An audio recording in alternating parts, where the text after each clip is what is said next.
दूसरों को नहीं देनी चाहिए। जो भी स्त्री यह चीजें दूसरों को दे देती है, माँ लक्ष्मी उसके घर को छोड़कर चली जाती है। इसीलिए दोस्तों, आप इस कथा को पूरा जरूर सुने, क्योंकि आधा अधूरा ज्ञान घातक होता है। जो भी इस कथा को पूरा सुनता है, माँ लक्ष्मी उसकी झोली खुशियों से भर देती है। तो चलिए बिना देरी किए आपको वह प्राचीन कथा सुनाते हैं। चीन। दोस्तों, पूर्व काल की बात है। मध्य देश में एक अत्यंत शोभायमान नगरी थी। उस नगरी में एक सुकन्या नाम की स्त्री अपने पति और सास ससुर के साथ निवास करती थी। सुकन्या एक पतिव्रता नारी थी, जो सत्य धर्म का पालन करने में तत्पर और गृह कार्य में दक्ष थी। सुकन्या का स्वभाव अत्यंत दयालु था।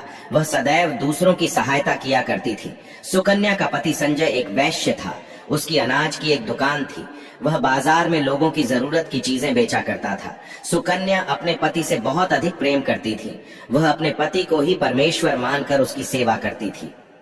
सुकन्या नित्य पति से पहले जागती थी, अपने घर के आंगन को स्वच्छ करती थी, फिर रंगोली बनाकर आंगन की सजावट करती थी। उसके बाद वह अपने घर को स्वच्छ करती, फिर स्नान आदि कार्य संपन्न करके वह तुलसी को जल देती थी और देवी देवताओं का पूजन करती थी। इस प्रकार से वह रोज अपने नित्य कर्म करती थी। सुकन्या ने कभी किसी का अनादर नहीं किया। वह सभी के साथ मधुर वाणी में बातें करती थी। सभी लोग सुकन्या को देखकर कहने लगे थे कि यह तो साक्षात लक्ष्मी के समान गुणों वाली स्त्री है। यह अपने परिवार का कितने अच्छे से ख्याल रखती है। इसके अलावा सुकन्या दान धर्म करते समय कभी अपने हाथ पीछे नहीं खींचती थी। उसके द्वार पर जो भी याचक आता, वह उसे दान दिए बगैर नहीं भेजती थी। उसके द्वार से कोई खाली हाथ नहीं जाता था। जो भी भूखा उसके द्वार पर आता तो वह भर पेट भोजन करके ही लौटता था, जिससे उसके द्वार पर आए हुए सभी याचक अत्यंत प्रसन्न होकर उसे आशीर्वाद देकर लौट जाते थे। इतना ही नहीं, सुकन्या अपने पड़ोसियों की भी सहायता करती थी। उसके पड़ोस में जो भी गरीब और दुखी लोग रहते थे, उन्हें भी वह नित्य भोजन दिया करती थी। पड़ोसियों को जो जो चीजें लगती, सुकन्या बिना विचार किए ही दे दिया करती थी, जिस कारण से सुकन्या के पड़ोसी भी उसका बहुत अधिक सम्मान करते थे। वे कहते थे, आहो, ये सुकन्या तो साक्षात देवी है। देवी साक्षात मां अन्नपूर्णा ने ही सुकन्या के रूप में जन्म लिया है। लोग जब भी सुकन्या की प्रशंसा करते तो वे सभी उसके विषय में अच्छी बातें ही कहते, लेकिन लोगों की बातें सुनकर भी सुकन्या ने कभी घमंड नहीं किया। वह उन सभी से आदर और सम्मान से ही बातें किया करती थी। फिर एक दिन की बात है, सुकन्या की एक पड़ोसन उसके घर पर आती है। सुकन्या उसका स्वागत करती है और बड़े प्रेम से उसे कहती है, हे बहन, हमारे घर में तुम्हारा स्वागत है। आज किस कारण से तुम्हारा मेरे घर पर आगमन हुआ है? यदि कोई वस्तु चाहिए तुम मुझसे मांग लो, मैं तुम्हारी अवश्य मदद करूंगी। सुकन्या की पड़ोसन कहती है, हे सुकन्या बहन, आज मेरे घर पर बहुत से रिश्तेदार आए हैं। उनके लिए मैं भोजन बना रही हूँ, इसीलिए मैं तुम्हारे पास रोटी बनाने के लिए चकला बेलन और तवा मांगने आई हूँ। यदि तुम कुछ समय के लिए मुझे चकला बेलन और तवा दे दोगी तो बड़ी कृपा होगी। मैं काम हो जाने के बाद तुम्हें जल्दी ही लौटा दूंगी। सुकन्या कहती है, हे बहन, इसमें क्या बड़ी बात है? अभी मुझे चकला बेलन की आवश्यकता नहीं है, इसीलिए तुम मेरा चकला बेलन और तवा ले जा सकती हो। रुको, मैं अभी तुम्हें लाकर देती हूँ। फिर सुकन्या रसोई घर में जाती है और रसोई घर से चकला बेलन और तवा लाकर उस पड़ोसन को देती है। तब पड़ोसन कहती है, हे बहन, तुम्हारा बहुत बहुत धन्यवाद। आज तुमने मेरा काम सफल कर दिया। मैं अपने मेहमानों को भोजन कराकर तुम्हारा चकला बेलन जल्दी से लौटा देती हूँ। सुकन्या कहती है, हे बहन, चिंता की कोई बात नहीं है। जब तुम्हारा कार्य पूर्ण हो जाएगा तब तुम मुझे लौटा देना। फिर वह पड़ोसन सुकन्या का चकला बेलन और तवा लेकर चली जाती है। कुछ समय बाद अन्य एक स्त्री सुकन्या के घर पर आती है। सुकन्या उसका भी प्रेम से स्वागत करती है और पूछती है, पधारो बहन, आज तुम्हें मुझसे क्या काम है? संकोच ना करो और बताओ तुम्हें मुझसे क्या चाहिए। मैं तुम्हारी मदद जरूर करूंगी। तब वह स्त्री कहती है, हे बहन, मेरे घर में बहुत गंदगी हो गई है और मेरे घर को साफ करने के लिए मेरे पास कुछ भी नहीं है, इसलिए मैं तुम्हारे पास झाड़ू मांगने के लिए आई हूँ। यदि तुम्हें कोई समस्या ना हो तो कृपा करके मुझे अपने घर की झाड़ू दे दो। मैं अपना घर साफ करके तुम्हें झाड़ू लौटा दूंगी। सुकन्या बिना विचार किए ही कहती है, हे बहन, बस झाड़ू ही तो है, इसमें क्या समस्या हो सकती है?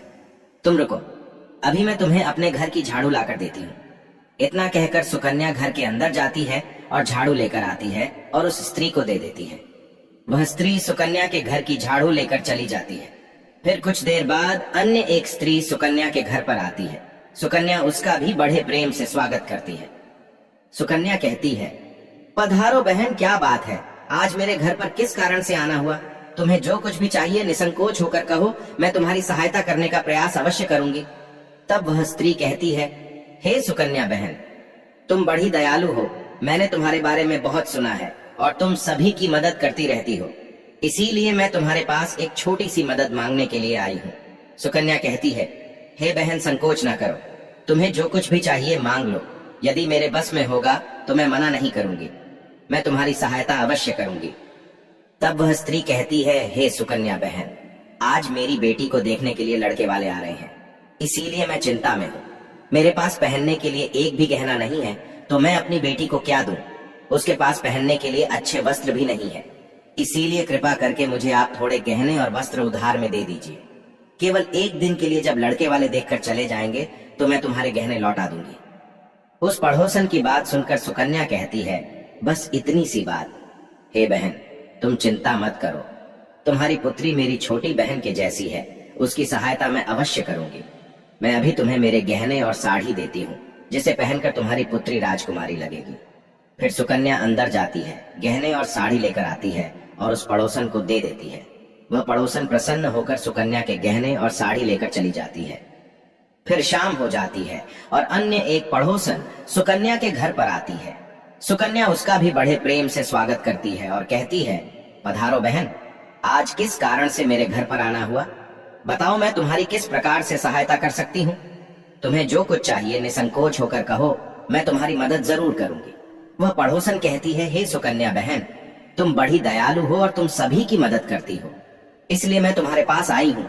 मेरा बच्चा भूखा है और उसे पिलाने के लिए दूध नहीं है, इसीलिए मैं तुम्हारे पास दूध मांगने के लिए आई थी। अगर थोड़ा सा दूध मिल जाता तो बड़ी कृपा होती। सुकन्या कहती है, अरे बहन, इसमें कौन सी बड़ी बात है?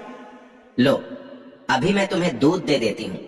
सुकन्या रसोई घर में जाती है और थोड़ा सा दूध लेकर आती है और उस पड़ोसन को दे देती है। वह पड़ोसन प्रसन्नता से उस दूध को लेकर चली जाती है। इस प्रकार से सुकन्या अपने सभी पड़ोसियों की मदद कर देती है और प्रसन्न होकर घर का काम करने में लग जाती है। फिर रात होते ही उसका पति घर पर लौट आता है। सुकन्या अपने पति को प्रणाम करती है और उसकी खूब सेवा करती है। रात को दोनों पति पत्नी आनंद से सो जाते हैं। फिर दूसरे दिन वे जागते हैं तो उन्हें एक बहुत ही बुरी खबर कानों पर पड़ती है।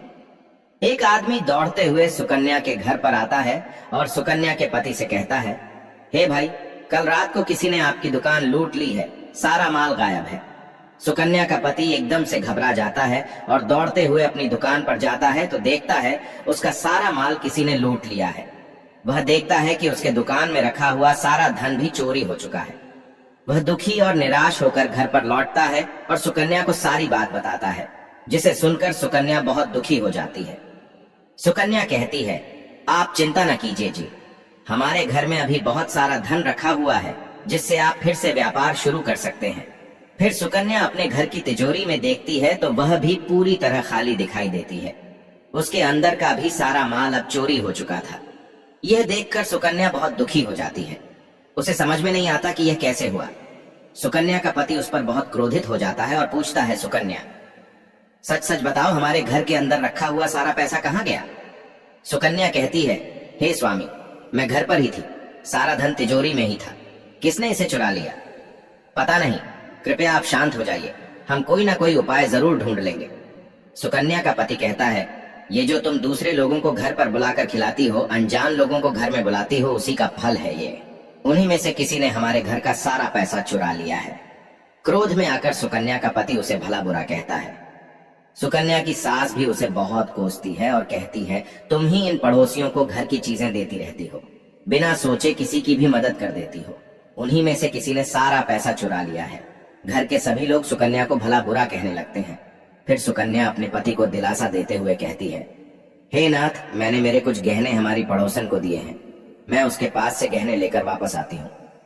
फिर सुकन्या उस गरीब पड़ोसन के घर पर जाती है तो देखती है उसके घर पर कोई नहीं होता है। वह स्त्री भी घर छोड़कर सुकन्या के गहने लेकर भाग गई होती है। सुकन्या निराश होकर घर पर लौटती है और अपने पति को सारी बात बता देती है। सुकन्या की बात सुनकर उसका पति आग बबूला हो जाता है और सुकन्या को भला बुरा कहने लगता है। सुकन्या का पति कहता है, हे सुकन्या, तुम बड़ी मूर्ख हो। तुम्हारे ही कारण हमारा सारा धन वैभव चला गया है। तुम्हारे दान देने की आदत के कारण ही हमारे ऊपर यह मुसीबत आन पड़ी है। अब तू इस घर में नहीं रह सकती। तू अभी इसी क्षण इस घर को छोड़कर चली जा। सुकन्या कहती है, हे नाथ, आपके सिवा मेरा इस दुनिया में कोई नहीं है। मैं आपको छोड़कर कहाँ जाऊं? सुकन्या का पति कहता है, तू कहीं पर भी जा, लेकिन अब इस घर में तू नहीं रह सकती। तेरे ही कारण मेरा सब कुछ बर्बाद हो गया है। तू इस घर में रहेगी तो बचा कुचा सब नष्ट हो जाएगा। सुकन्या अपने पति से हाथ जोड़कर विनती करने लगती है, हे स्वामी, ऐसा ना कहिए। मैंने कोई अपराध नहीं किया है। आपके बगैर मैं जीवित नहीं रह सकती। मुझ दासी को आप घर से मत निकालिए। लेकिन सुकन्या का पति उसकी एक नहीं सुनता है और उसे अपने घर से धक्के मारकर निकाल देता है और कहता है, अब तू इस घर से चली जा और लौट कर मत आना। चाहे तो किसी नदी में कूदकर अपनी जान दे दे, लेकिन अब तू इस घर में मेरे साथ नहीं रह सकती। फिर सुकन्या दुखी होकर रोते हुए अपने पति के घर को छोड़कर चली जाती है। चलते चलते सुकन्या माता लक्ष्मी के मंदिर में जाती है और माँ लक्ष्मी से प्रार्थना करते हुए कहती है, हे माँ, मैंने ऐसा कौन सा पाप किया है जो मेरी ऐसी दशा हुई है? हे माँ लक्ष्मी, मैं तो नित्य आपकी पूजा करती थी, फिर भी आपने मेरा घर क्यों छोड़ा? कृपया मुझे बताओ माँ, मैंने ऐसा कौन सा अपराध किया जो आप मुझसे रूठ गई हो? फिर सुकन्या वहीं पर बैठकर सोचने लगती है, यदि मेरे पति मुझे स्वीकार नहीं करेंगे तो मैं जीवित रहकर क्या करूं? यदि मेरे ही कारण मेरे पति की दुर्दशा हुई है तो मुझे जीवित रहने का कोई अधिकार नहीं है। इतना सोचकर सुकन्या अपने प्राण देने के लिए नदी की तरफ जाने लगती है। नदी के पास जाकर सुकन्या माता लक्ष्मी से प्रार्थना करती है, हे माँ लक्ष्मी, अब मैं अपने प्राण देने जा रही हूँ। यदि मेरे द्वारा तुम्हारी पूजा में कोई कमी रह गई हो तो मुझे माफ करो। मैं अपने पति के बगैर जीवित नहीं रह सकती, इसीलिए अब मैं इस नदी में कूदकर अपने प्राण दे दूंगी। इतना कहकर सुकन्या नदी में कूदने ही वाली होती है कि साक्षात माँ लक्ष्मी उस स्थान पर प्रकट हो जाती है। महालक्ष्मी सुकन्या से कहती है, रुक जाओ सुकन्या, रुक जाओ पुत्री, तुम यह क्या कर रही हो? सुकन्या आंखें खोलकर देखती है कि साक्षात माँ लक्ष्मी उसके सामने खड़ी है। माँ लक्ष्मी के दर्शन करके सुकन्या बहुत प्रसन्न हो जाती है और माँ को बारंबार नमस्कार करते हुए कहती हैं, हे माँ लक्ष्मी, मुझे क्षमा करो, मैं बहुत बड़ा पाप करने जा रही थी। देवी लक्ष्मी कहती हैं, हे सुकन्या, मनुष्य को स्वयं अपने प्राण नहीं लेने चाहिए, यह महापाप है। ईश्वर ने जो शरीर प्रदान किया है उसे ऐसे नष्ट नहीं करना चाहिए। सुकन्या कहती है, हे माँ, मैं विवश हूँ। मेरे पति ने मेरा त्याग किया है और स्त्री को अपने पति को छोड़कर नहीं रहना चाहिए। मैं अपने पति को छोड़कर जीवित नहीं रह सकती, इसी कारण से अपने प्राण देने जा रही हूँ। देवी लक्ष्मी कहती है, हे सुकन्या, मैं सब कुछ जानती हूँ और यह भी जानती हूँ कि तुम्हारे पति ने तुम्हारा त्याग क्यों किया है। ये सब तुम्हारी ही भूल के कारण हुआ है। तुमने अनजाने में कुछ ऐसी चीजों का दान किया था जिस कारण से मुझे तुम्हारा घर छोड़कर जाना पड़ा। जो भी स्त्री अपने घर की इन चीजों को दूसरों को दे देती है, उनके घर में मेरा वास नहीं होता है। मैं उन वस्तुओं के साथ ही उनका घर छोड़कर चली जाती हूँ। तब सुकन्या कहती है, हे माँ, ऐसी वह कौन सी वस्तुएं हैं? कृपया आप मुझे बताइए, मैंने कौन सी वस्तुओं का दान किया जिस कारण से आपने मेरे घर का त्याग किया है? देवी लक्ष्मी कहती है, हे पुत्री, अब तुम ध्यान से सुनो। मैं तुम्हें उन चीजों के बारे में बताती हूँ जो किसी भी स्त्री को दूसरों को नहीं देनी चाहिए। इन चीजों का दान करने पर मैं उस घर को छोड़कर चली जाती हूँ। हे सुकन्या, सबसे पहली वस्तु है चकला बेलन और तवा। किसी भी स्त्री को अपने घर का चकला बेलन और तवा कभी दूसरों को नहीं देना चाहिए। रसोई घर में इन वस्तुओं का महत्व सबसे अधिक होता है। इन वस्तुओं की पवित्रता सदैव ही बनी रहनी चाहिए। इन्हीं वस्तुओं से भगवान विष्णु को प्रसाद बनाया जाता है और तवे पर बनी पहली रोटी भी गाय को खिलाई जाती है। इसीलिए इन वस्तुओं को हमेशा स्वच्छ और शुद्ध रखना चाहिए। दूसरों को देने पर यह अपवित्र हो सकती है और फिर इनका उपयोग करना अशुभ फल प्रदान करता है। इसीलिए सुकन्या, तुमने अपने रसोई घर का चकला बेलन और तवा अपनी पड़ोसन को देकर पहली सबसे बड़ी भूल की है। आगे माँ लक्ष्मी कहती हैं, हे सुकन्या, अब तुम दूसरी वस्तु के विषय में सुनो। तुमने अपनी पड़ोसन को अपने घर में रखी हुई झाड़ू ही दे दी। जिस वस्तु में मेरा सदैव वास होता है, जो वस्तु मुझे सबसे अधिक प्रिय है, तुमने उसे ही दूसरे को दे दिया, तो फिर मैं तुम्हारे घर में कैसे ठहरती? हे सुकन्या, जो स्त्री अपने घर की झाड़ू दूसरों को दे देती है, मैं उसके घर को त्याग देती हूँ। झाड़ू से घर की स्वच्छता की जाती है, और जहाँ पर स्वच्छता होती है उसी स्थान पर मेरा वास होता है। ध्यान में रखना सुकन्या, घर में झाड़ू को हमेशा छिपा कर रखना चाहिए। झाड़ू पर बाहरी व्यक्ति की दृष्टि भी नहीं पड़नी चाहिए। झाड़ू एक अत्यंत पवित्र वस्तु है, इसे पैर नहीं लगाना चाहिए और इससे कभी विष्ठा आदि प्रकार की गंदगी साफ नहीं करनी चाहिए। माँ लक्ष्मी कहती हैं, हे सुकन्या, अब तुम तीसरी वस्तु के विषय में सुनो, जो एक स्त्री को कभी दूसरों को नहीं देनी चाहिए। वह वस्तु है आभूषण। एक स्त्री को अपने आभूषण कभी अन्य महिला को नहीं देने चाहिए। मैं सदैव ही आभूषणों में वास करती हूँ। स्त्री के 16 श्रृंगार में गहनों का बहुत अधिक महत्व होता है। एक विवाहित स्त्री को अपने आभूषण कभी अन्य स्त्री को पहनने के लिए नहीं देने चाहिए। जो स्त्री अपने आभूषण अन्य स्त्रियों को देती है, उसके जीवन में दुर्भाग्य आता है। हे सुकन्या, अब मैं तुम्हें चौथी वस्तु के विषय में बताती हूँ। किसी भी मनुष्य को शाम हो जाने के बाद कभी सफेद रंग की वस्तुओं का दान नहीं करना चाहिए, किंतु तुमने शाम के समय दूध का दान किया था। शाम को दूध का दान करने से जीवन में दुर्भाग्य आता है। शाम को सफेद रंग की चीजें दान करने से मनुष्य के जीवन में अशुभ काल आता है। माँ लक्ष्मी कहती है, हे सुकन्या, अब मैंने तुम्हें उन सभी वस्तुओं के बारे में बता दिया है जिनका कभी दान नहीं करना चाहिए। ये वस्तुएं कभी दूसरों को उधार में अथवा उपयोग के लिए नहीं देनी चाहिए। सुकन्या कहती है, हे माँ लक्ष्मी, मुझसे बड़ी भूल हो गई। मैं इन बातों से अनजान थी, कृपया मुझे क्षमा करो और अब मुझे प्रायश्चित करने का उपाय बताओ। देवी लक्ष्मी कहती है, हे सुकन्या, तुमने प्रायश्चित पहले ही कर लिया है, इसीलिए अब तुम अपने घर पर लौट जाओ। मैं तुम्हें तुम्हारा संपूर्ण वैभव और धन संपत्ति लौटा देती हूँ। इतना कहकर माँ लक्ष्मी उस स्थान से अंतर्ध्यान हो जाती है। फिर सुकन्या भी माँ लक्ष्मी को धन्यवाद करती है और उस स्थान से घर की तरफ जाने लगती है। तभी उसका पति ढूंढते हुए उसी की तरफ आ रहा होता है। वो सुकन्या के पास आकर उससे क्षमा मांगता है और कहता है, हे सुकन्या, मुझे माफ करो, मैंने तुम्हें बहुत भला बुरा कहा था। तुम तो साक्षात देवी के समान हो। माँ लक्ष्मी की कृपा से हमें अपना सारा धन वैभव वापस मिल गया है।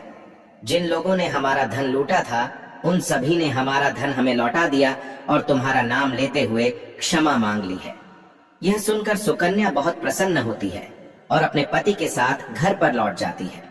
माँ लक्ष्मी की कृपा से सुकन्या के घर में फिर से सुख समृद्धि आती है और उसके बाद से सुकन्या ने अपने घर की ये 4 चीजें कभी दूसरों को नहीं दी। दोस्तों, उम्मीद है आपको यह कथा पसंद आई होगी। वीडियो को लाइक जरूर करें और कमेंट में जय माँ लक्ष्मी जरूर लिखें। धन्यवाद।